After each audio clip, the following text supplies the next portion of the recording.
केम छो friends, welcome to my channel.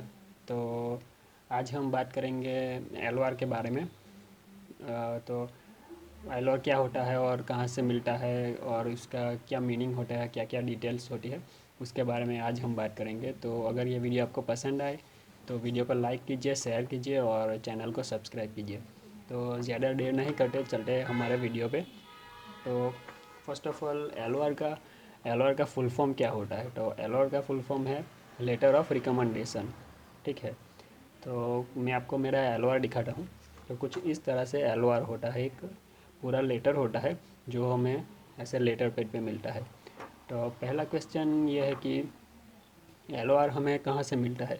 तो LOR हमें मिलता है हमारी जो यूनिवर्सिटी या फिर कॉलेज होती है जहाँ से हमने पास आउट किया है हमारी बैचलर डिग्री या फिर मास्टर डिग्री।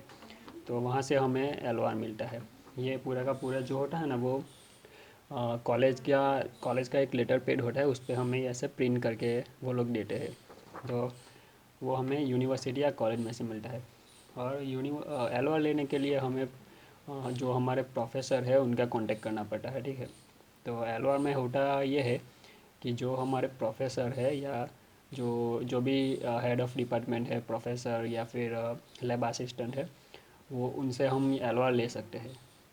तो एलओआर में क्या क्या डिटेल्स होती है वो मैं आपको पहले बताता हूँ।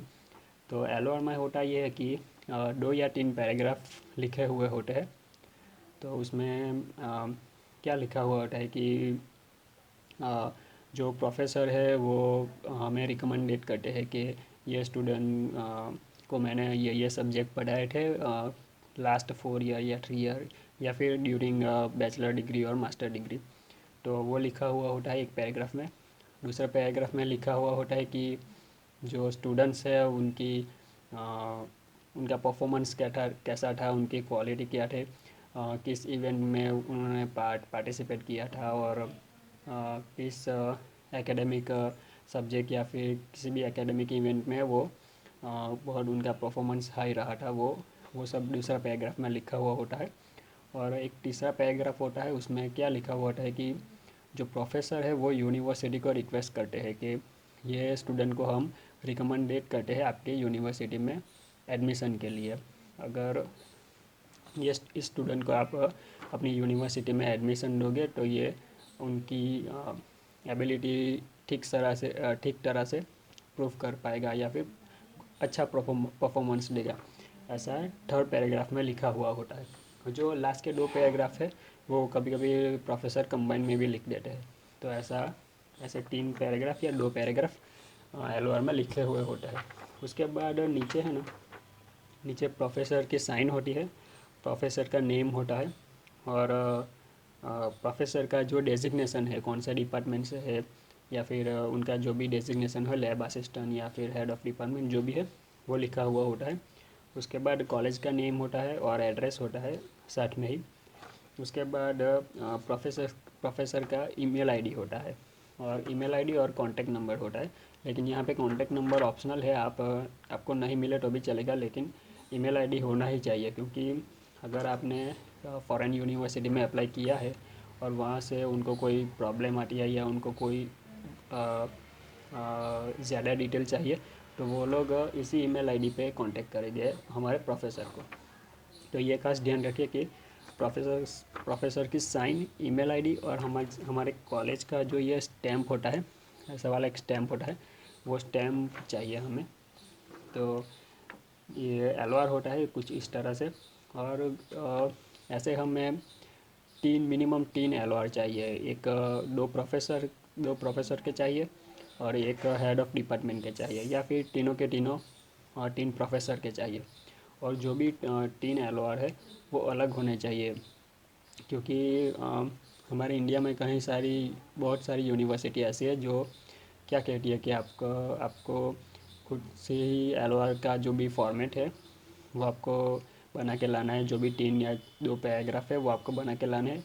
वो लोग सिर्फ इसको वेरीफाई करेंगे और उसमें अगर कोई करेक्शन है वो तो करेक्ट करेंगे और उसके बाद सीधा साइन और स्टैंप लगा के दे देंगे।